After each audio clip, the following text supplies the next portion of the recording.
السلام علیکم۔ میری شادی 21 برس کی عمر میں کر دی گئی۔ میرے شوہر کا نام عابد تھا۔ میرے 2 بیٹے اور 1 بیٹی تھی جو ہم دونوں کی جان تھے۔ ہم ان کی پرورش میں کھو گئے، انہیں پروان چڑھایا، پڑھایا لکھایا اور پھر ان کی شادی کا مرحلہ آ گیا۔ پہلے تو بیٹی کو اس کے گھر کا کیا، پھر بیٹے کی باری آ گئی، بہو کی تلاش شروع کر دی۔ لوگ کہتے تھے فی زمانہ لڑکیوں کے لیے اچھے رشتے تلاش کرنا مشکل امر ہے، لیکن میرے خیال میں جیسے بیٹیوں کے لیے ور ڈھونڈنا مشکل ہوتا ہے، اسی طرح بیٹوں کے لیے دلہن ڈھونڈنا بھی جو شیر لائے کے مترادف ہے، کیونکہ بہو نے گھر آ کر گھر کا انتظام سنبھالنا اور ہماری نسل کو پروان چڑھانا ہوتا ہے۔ اگر وہ اچھی نہ ہوگی اور گھر گھر اور خاندان کا شیرازہ بکھر جائے گا۔ تلاش بصیرہ کے بعد مجھے ایک لڑکی پسند آ گئی جس کا نام فروا تھا۔ پہلے تو میں اور میری بیٹی ان کے ہاں جاتے رہے۔ جب فیصلہ ہو گیا کہ لڑکی بہت اچھی ہے، اسی لڑکی کو بہو بنانا ہے، تو عابد سے کہا کہ اب آپ کو ساتھ چلنا ہے تاکہ آپ بھی لڑکی کو دیکھ لیں۔ جب عابد ہمارے ساتھ ان کے گھر گئے اور لڑکی کی ماں باپ غرض ان کی فیملی کے تمام افراد سے ملے، سبھی بہت خوش اخلاق تھے۔ عابد بھی ان سب سے مل کر کافی خوش تھے۔ پھر لڑکی چائے لے کر آئی اور لڑکی کو ایک نظر دیکھتے ہی ان کے چہرے کا رنگ بدل گیا۔ وہ ازحد پریشان ہو گئے۔ میری نظریں ان کے چہرے پر ٹکی تھی کہ دیکھو میرے میاں کا لڑکی کو دیکھ کر کیا تاثر ہے، انہیں پسند آئی ہے یا نہیں۔ یقین تھا کہ یہ بچی انہیں بھی اچھی لگے گی، کیونکہ وہ بہت ہی تن من مونی اور تمیز والی تھی۔ مگر جب شوہر کے ماتھے پر پسینے کے قطرے چمکتے دیکھے تو میرے پیروں تلے زمین نکل گئی۔ دسمبر کا مہینہ اور سخت سردی پڑ رہی تھی، بھلا ایسے موسم میں ان کے ماتھے پر پسینہ کیسا؟ ہم وہاں زیادہ دیر نہ بیٹھے۔ مجھے یہ فکر لاحق ہو گئی کہ شاید عابد کو یہ بچی پسند نہیں آئی، اب نئے سرے سے مشقت کرنی پڑے گی۔ ڈر رہی تھی وہ یہ نہ کہہ دیں کہ یہاں رشتہ نہیں کرنا۔ جب ہم گھر آئے تو میں نے پہلا سوال شوہر سے یہی کیا، عابد کیا آپ کو ہونے والی بہو پسند آ گئی؟ وہ بولے، جب تم لوگوں نے فیصلہ کر لیا تو مجھ سے کیا پوچھنا؟ میں نے کہا ہے ایسے کیسے ہو سکتا؟ آپ کی رائے جانے بغیر ہم کوئی فیصلہ نہیں کریں گے۔ آپ کی رائے خیر مقدم ہے۔ ہم سب کو فروا پسند ہے تو تم سب کو فروا پسند ہے تو مجھے بھی پسند ہے۔ مجھے تم لوگوں کے فیصلے پر کوئی اعتراض نہیں۔ رہے لوگ بہت اچھے ہیں، تاہم ایک نظر فہد کو بھی دکھا دو، وہ ایک نظر دیکھ چکا ہے، اسے تو لڑکی بہت پسند ہے۔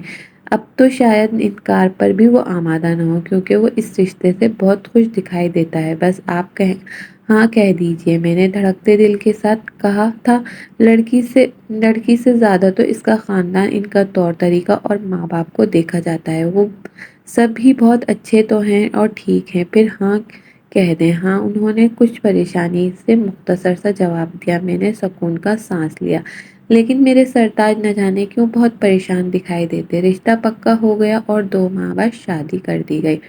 فروا کو 2 ماہ بعد دھوم دھام سے بیاہ کر لے کر آ گئے۔ جیسا تصور کیا تھا ویسا ہی پایا، بلکہ جو سوچا تھا اس سے بڑھ کر پایا۔ وہ بہت اچھی عادات کی مالک اور ہم سب کا احترام کرنے والی لڑکی تھی، سلیقہ مند، پڑھی لکھی اور خوبصورت۔ بھلا اور ہمیں کیا چاہیے؟ میرا بیٹا اس پر 100 جان فدا تھا۔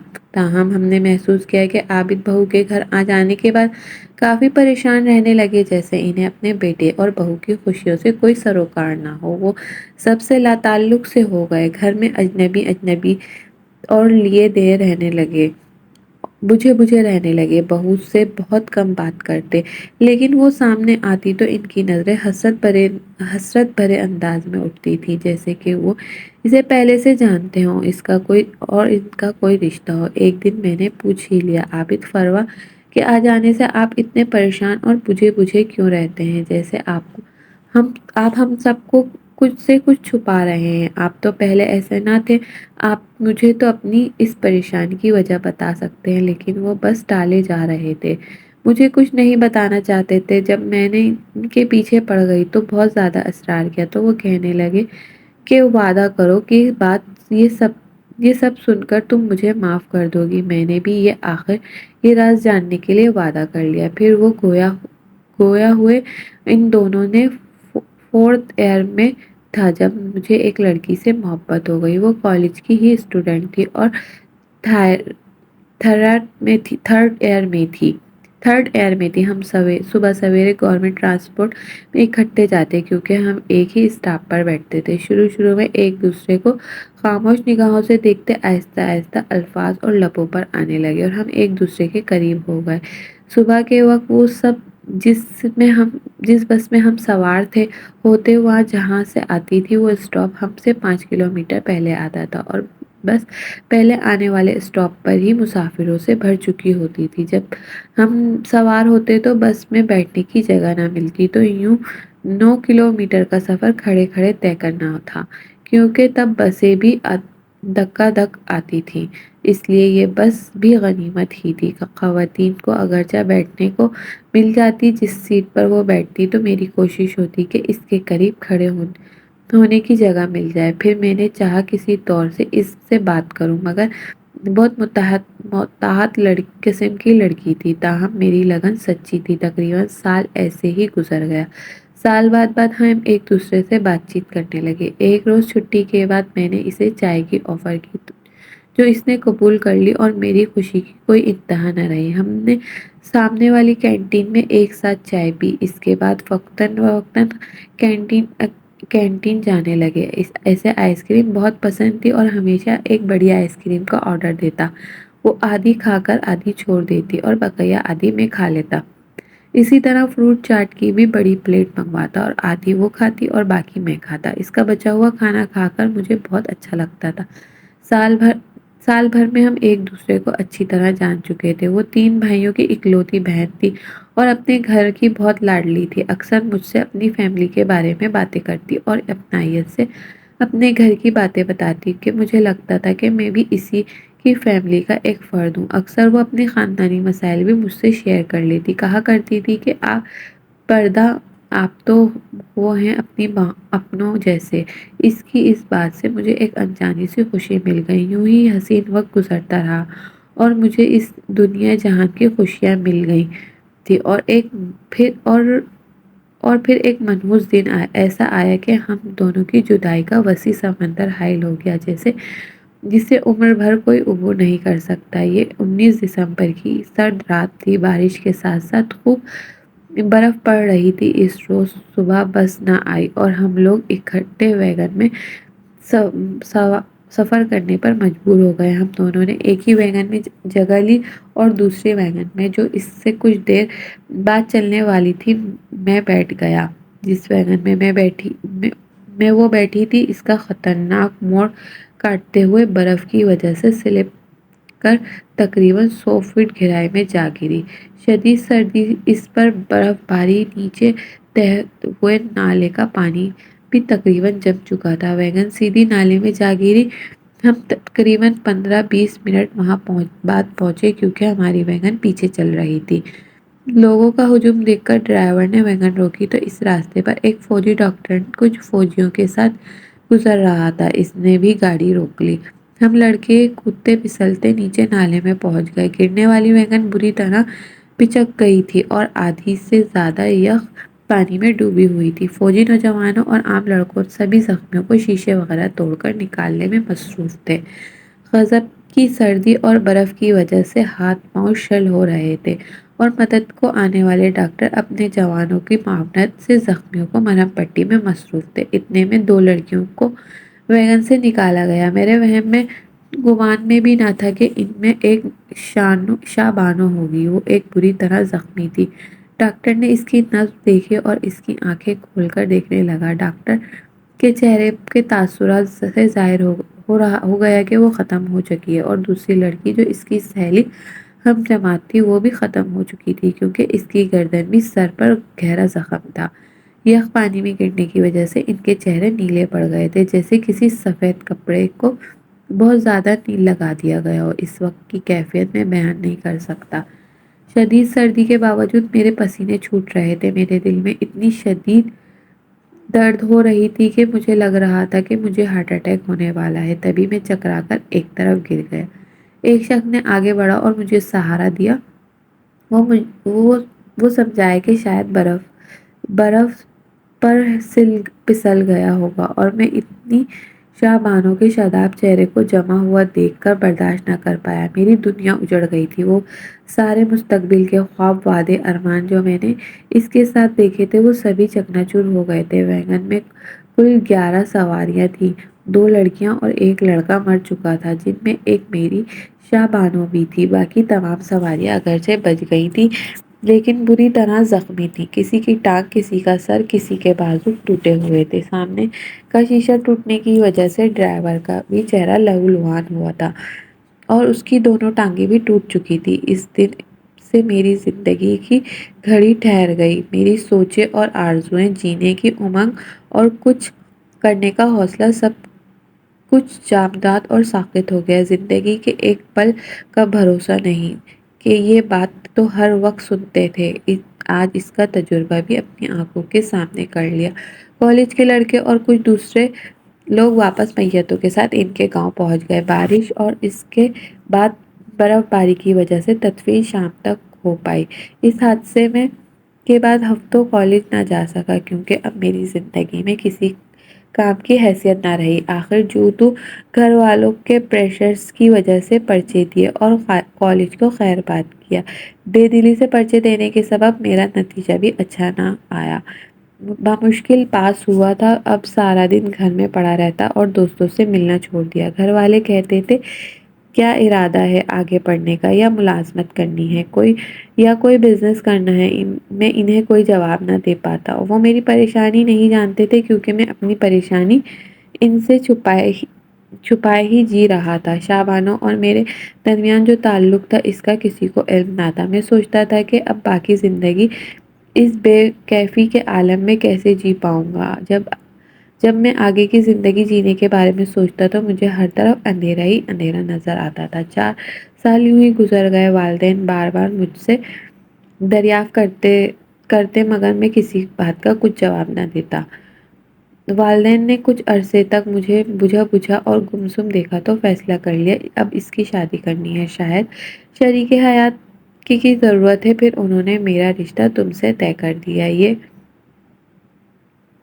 یہ سوچ کر کے خاندان میں رشتہ طے کیا ہے، بری بھلی بن جائے گی۔ خاندانی بندھن تھا، میں نے حالات سے سمجھوتا کر لیا۔ شادی کے بعد اس مقدس بندھن کی لاج رکھتے ہوئے چپ رہا اور بارہا تمہارے سوالات کرنے کے باوجود لب نہ کھول سکا۔ تم نے بھی انتباہ کی ٹھان لی تھی، بچے ہو گئے اور تو ہم ان کی پرورش میں خاکستر ہونے لگے۔ اتنا تو شن بھائی بھی نہ تھا۔ میں تمہارا مشکور ہوں کہ تم نے میرا بے حد خیال رکھا۔ ماضی پر وقت کی دھن جمنے لگی تھی اور اتنا عرصہ گزر گیا، یہ راز میرے سینے میں ہی دفن رہا۔ شاہ بانو جیسے جہاں سے جا بسی اب لوٹ نہیں سکتی تھی، لہٰذا میں نے سوچا اسے بھلا دینے میں ہی عافیت ہے۔ اس کی اینک اور کتابیں برسوں میرے پاس پڑی رہیں۔ پھر ایک دن تم نے صفائی کرتے ہوئے پرانی اور فالتو چیزیں سمجھ کر باہر پھینک دیا۔ کئی دن تک میں اس صدمے میں رہا مگر تم نے یہ ذکر نہ کیا کہ یہ زخم جو مجھے لگا ہے کب کا بھر گیا۔ مگر فروا کو دیکھ کر وہ حادثہ پھر سے ذہن میں تازہ ہو گیا اور اپنی بہو میں شاہ بانو کی اس قدر مشابہت دیکھی تو یقین نہ آیا کہ دنیا میں اتنے مماثل چہرے بھی رکھنے والے لوگ ہوتے ہیں۔ جب میں نے پہلی بار فروا کو اس کے والدین کے گھر دیکھا تو حیرت کے سمندر میں ڈوب گیا۔ مجھے لگا کہ شاہ بانو زندہ ہو کر آ گئی، حالانکہ اس واقعے کو 40 سال سے اوپر ہونے کو آئے ہیں۔ ان کی تکلیف کو دیکھتے ہوئے اور کچھ اپنے شوہر کو اس لڑکی کی محبت میں اس قدر گرفتار دیکھ کر میرے دل میں بھی بہت تکلیف ہو رہی تھی۔ میں نے ان سے کہا کہ انسانوں کی صورت میں ایک دوسرے سے ملتی جلتی ہوتی ہے، اس میں حیران اور پریشان ہونے کی کیا بات ہے؟ وہ لڑکی آپ کی کلاس فیلو تھی، قریبی عزیز تو نہ تھی؟ اتنی مدت گزر جانے کے باوجود بھی آپ اس کی یاد میں کھوئے ہیں۔ اتنی دیر میں تو اپنے قریب ترین لوگوں کی بھی یادیں بھی ذہن سے دھندلا جاتی ہیں۔ شاہ بانو کی یادیں بھی اس وقت کے ساتھ ساتھ دھندلا رہی تھی مگر فروا کو دیکھ کر پھر سے جیسے تازہ ہو گئی، بلکہ وہی نقوش، وہی چہرے، ویسی ہی آنکھیں۔ کیا آپ اس سے اب بھی محبت کرتے ہیں؟ ان کے چہرے پر کرب اور ایک لہر دوڑ گئی۔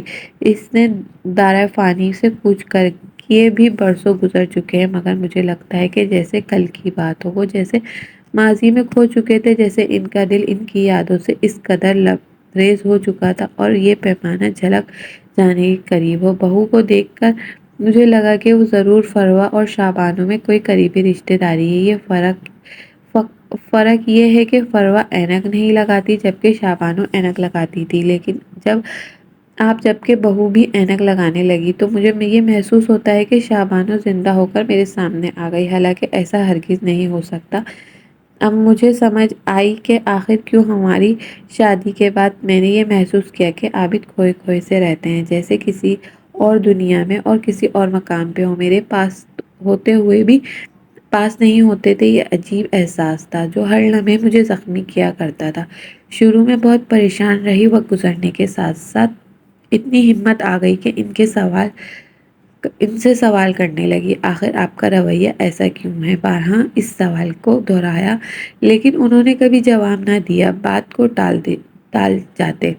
وقت گزرتا رہا، میں نے بھی ان کے سرد رویے سے سمجھوتا کر لیا، یہ سوچ کر بعض لوگوں کی پیدائشی اسی طرح کے ہوتے ہیں، یہ بھی شاید ابتدا سے ہی ایسا مزاج لے کر پیدا ہوئے ہیں۔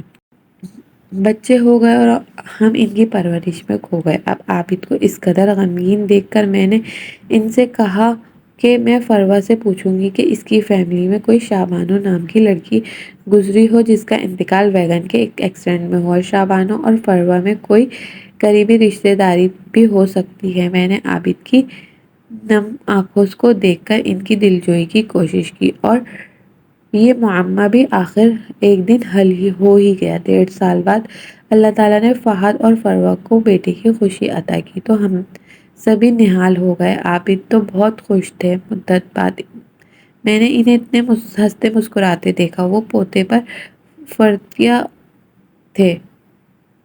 اب سونے کے گھر میں ان کا دل لگ گیا، سارا دن پوتے سے کھیلتے رہتے اور نہال رہتے۔ ننھے فرحان نے اب ان کی زندگی ہی بدل کر رکھ دی۔ میری بڑی بیٹی شوہر کے ساتھ انگلینڈ جا چکی تھی، اس نے عابد کو اپنے پاس بلوایا اور پوتے کی تصویر ساتھ لے گئے اور وہ اس کی تصویر کو دیکھتے اور روتے۔ انہیں فرحان کی تڑپ ستانے لگی، بالآخر مجبور ہو کر جلد ہی واپس آ گئے۔ ان کے واپس پر فروا کے والدین نے ہمارا کھانا کیا اور اپنی فیملی کے کچھ لوگوں کو مدعو کیا۔ دعوت میں باتوں کے دوران یہ معمہ حل ہو گیا کہ شابانو اور فروا آپس میں کیوں کر اس قدر مماثلت رکھتی ہیں۔ اس راز سے پردہ شابانو کی والدہ نے اٹھایا۔ انہوں نے ہمیں بیٹھے بیٹھے یوں اپنی فیملی کی پرانی تصویروں کا البم دکھایا جس میں شابانو کی بھی کافی تصویریں تھیں۔ البم میں لگی تصاویر سے عابد اور شابانو کو پہچان لیا۔ وہ بولے، یہ میری بہو کی ہم شکل کون ہے؟ فروا کی والدہ بولی، یہ فروا کی مرحومہ پھوپھی ہیں، جن دنوں وہ کالج اسٹوڈنٹ تھی اس کا انتقال ہو گیا، ویگن پھسل کر نالے میں گر گئی۔ یہ کون سے سن کی بات ہے؟ میں نے پوچھا۔ فروا کی دادی نے بتایا کہ شابانو فلاں کالج میں پڑھتی تھی۔ دوسرا سال عابد نے کیا۔ ہاں بیٹے، تم نے صحیح پہچانا، لیکن تم اسے کیسے جانتے ہو؟ ماں جی، شابانو میری کالج فیلو تھی اور وہ میرے ساتھ پڑھتی تھی۔ یہ کہتے ہوئے عابد کی آنکھیں پرنم ہو گئیں۔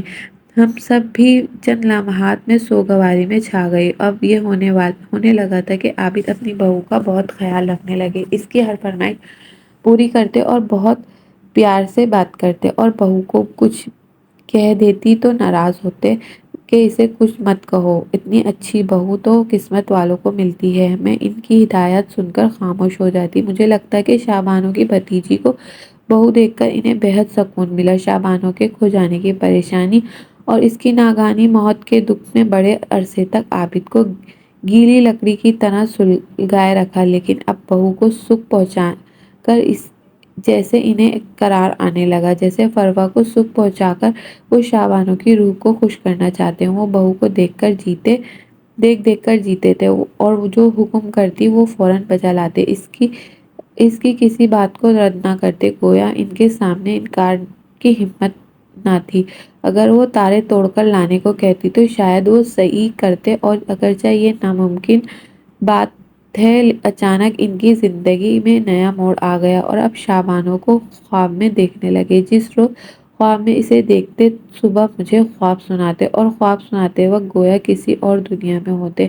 یہ بھول جاتے میں ان کی بیوی ہوں، ان کی شریک حیات ہوں۔ اس طرز عمل کی وجہ سے برا بھی مان سکتی ہوں مگر برا نہیں مانتی کہ میرے شوہر کو جس بات سے قرار ملے وہ اہم تھی میرے لیے۔ میں جانتی تھی کچھ جذباتوں پر انسان کا بس نہیں چلتا۔ عابد کی ان باتوں پر اگر اعتراض کروں گی تو وہ خود کو مجھ سے چھپانے لگیں گے، اور میں نہیں چاہتی تھی کہ عابد مجھ سے اپنے آپ کو نفی میں رکھنے کی کوشش کرے۔ یہ نکتہ سمجھ چکی تھی، اگر بیوی اچھی دوست بن جائے تو شوہر کے دل کے قریب ہو جاتی ہے۔ شادی کے بعد سے ہی اب تک میں ان کے دل میں دور دور رہی تھی، جیسے ہی ہم اجنبی ہوں، اور اب جب راز داں بنی تو بے حد قریب ہو گئی۔ وہ اپنے تمام دکھ سکھ پریشانیاں مجھ سے شیئر کرنے لگے۔ انہیں اپنی میری ذات پر اعتبار آ گیا تھا، کیونکہ میں نے ماضی کے اس بند باب کو کھولا جس میں اس کی پہلی محبت کی پرچھائیاں بنتی، اور اس کی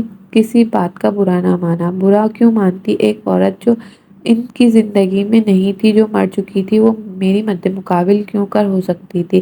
اپنے رب سے دعا کرتی ہوں کہ وہ مجھے صبر اور میرے شوہر کو سکون عطا کرے۔ جب عابد کی غمگسار بن گئی، ان کے دل میں چھپے دکھ کی توجہ سے سننے لگی، تو مجھے ہر وقت ہم کلام رہنے لگے اور دور بو کر مجھے نزدیک محسوس ہونے لگے۔ رفتہ رفتہ یہ عالم ہوا کہ ایک منٹ بھی میرے بغیر رہنا ان کے لیے دوبھر ہو گیا۔ جس شخص کے ساتھ اتنے سالوں بات کرنے کو ترستی تھی، اب وہ باہم ہر وقت میرے ساتھ ہم کلام رہتے، یہاں تک کہ ایک دن ایسا آیا کہ ہم اپنی مرحوم محبوبہ کو بھلا کر پوری طرح میرا ہو گیا۔ عابد نے شابانوں کے بارے میں باتیں کرنا بند کر دی۔ اب وہ میرے بارے میں باتیں کرتے، میرا خیال رکھتے، میرے بغیر خود کو تنہا محسوس کرتے، اور ان کے لیے ایک ہم بستی ہو گئی تھی۔ گھر میں ادھر ادھر ہوتی تو دروازے سے اندر آتے ہی آواز لگاتے، کہاں ہو بھائی، نظر نہیں آ رہی؟ بچوں سے پوچھتے، ارے بھائی کہاں ہے تمہاری دادی؟ میں کچن میں ہوتی تو وہاں آ جاتے، کہتے، ارے بھائی کیا ہو گیا گھر میں؟ ایک پل کو تمہیں نہ دیکھوں تو جی گھبرانے لگتا ہے۔ تب میں ہنس کر کہتی کہ فروا کا احسان ہے کہ جو بہو بن کر اس گھر میں آئی تو برسوں سے آپ کے دل میں چھپا ہوا راز ہم پر کھلا، اور شابانوں کی پرچھائیوں کو ہم نے آپ کے دل سے بالآخر باہر نکال دیا۔ اگر آپ کو آج کی اسٹوری اچھی لگی ہو تو ویڈیو کو لائک کریں، کمنٹ کریں اور شیئر کریں۔ چینل کو سبسکرائب کرنا نہ بھولیں۔ شکریہ۔